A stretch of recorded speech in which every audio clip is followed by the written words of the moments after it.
সুপ্রিয় ভাই বোনেরা, আসসালামু আলাইকুম। সবার জন্য রইল শুভকামনা। আজকের গল্পটা হলো, মুদির দোকানে মোল্লার অনেক টাকা ধার হয়ে গেছে। মোল্লা আর সে দোকানে যান না। মুদি কিছুতেই তাকে আর ধরতে পারেন না। তিনি কেবল পালিয়ে পালিয়ে বেড়ান। একদিন রাস্তায় মোল্লার সঙ্গে মুদির সামনাসামনি দেখা। পালাবার পথ নেই দেখে মোল্লা বললেন, মিয়া সাহেব, আপনি আমার কাছে কিছু টাকা পাবেন। রোজই ভাবি দিয়ে আসবো, কিন্তু কিছুতেই আর সময় করে উঠতে পারছি না। মুদি বললেন, বেশ তো, এখনই দিয়ে দিন। আপনাকে আর কষ্ট করে আমার দোকানে যেতে হবে না। আপনি কত টাকা পাবেন যদি একটু বলেন? এভাবে টাকাটা আদায় হবে ভেবে মুদির আর খুশির সীমা নেই। তিনি গদগদ হয়ে বললেন, মাত্র 30 টাকা। এই কথা মাত্র 30 টাকা? আমার ধারণা ছিল অনেক টাকা পাবেন।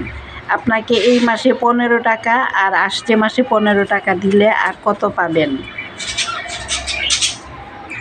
কিছুই তো আর পাওয়া থাকবে না, সবই তো সুদ হয়ে যাবে। এবার ভেবে দেখুন, আপনি আমার কাছে কিছুই পান না। হিসাবটা বুঝে নিয়েছেন? এবার আমি চলি। মোল্লার এই কথা শুনে মুদি তো একেবারে অবাক। তার মুখ থেকে আর কোনো কথাই বের হলো না। আরেকটা গল্প। মোল্লা খেতে খুব ভালোবাসতেন। একটা বুদ্ধি তার মাথায় এলো।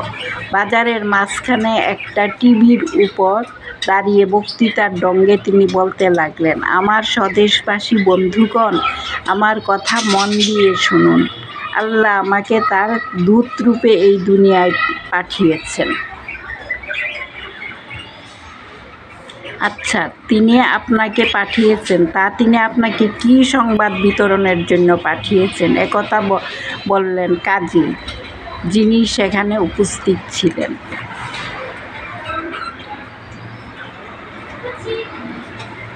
সব বলছি হুজুর, কিন্তু তার আগে আমার ক্ষুধা নিবারণের জন্য কিছু আহারের প্রয়োজন। কাজীর আদেশে সঙ্গে সঙ্গে খাবার এসে গেল। মোল্লা পেট পুড়ে সেসব খেয়ে বললেন, শুনুন কাজী সাহেব, আল্লাহ আমাকে বলে পাঠিয়েছেন। তোমাদের কাজী সাহেব এতদিন গরিবের রক্ত জল করা পয়সা ঘুষ নিয়ে অনেক জমিয়েছেন। তুমি গিয়ে তার কাছ থেকে নানা উপায়ে যতটা খেতে পারো উসুল করো।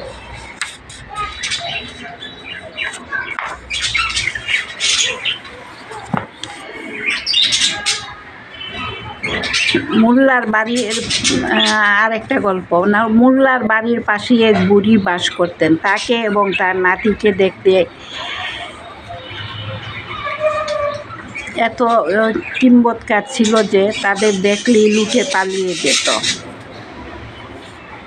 একদিন নাতির বাদরামিতে অতিষ্ঠ হয়ে মোল্লার কাছে এসে বুড়ি বললেন, মোল্লা সাহেব, আমার নাতিটা দিন দিন বড়ই অসভ্য হয়ে উঠেছে, ওকে একটু ভয় দেখাবেন তো? মোল্লা একথা শুনে মুখ দেখিয়ে চোখ বড় বড় করে আর মুখে বিকট শব্দ করে এমন একটা ভাব করলেন যে বুড়ি ভয়ে মূর্ছা গেল। জ্ঞান ফিরে এলে বুড়ি বললেন, ভয় দেখাতে বললাম নাতিকে, আর আপনি দেখে আমাকেই ভয় দেখিয়ে দিলেন। আচ্ছা লোক তো আপনি। মোল্লা বললেন, আমি আপনার নাতিকে ভয় দেখাবো কি? আপনাদের দেখে আমিই তো ভয় পেয়ে গিয়ে অমন করছিলাম। আল্লাহ হাফেজ।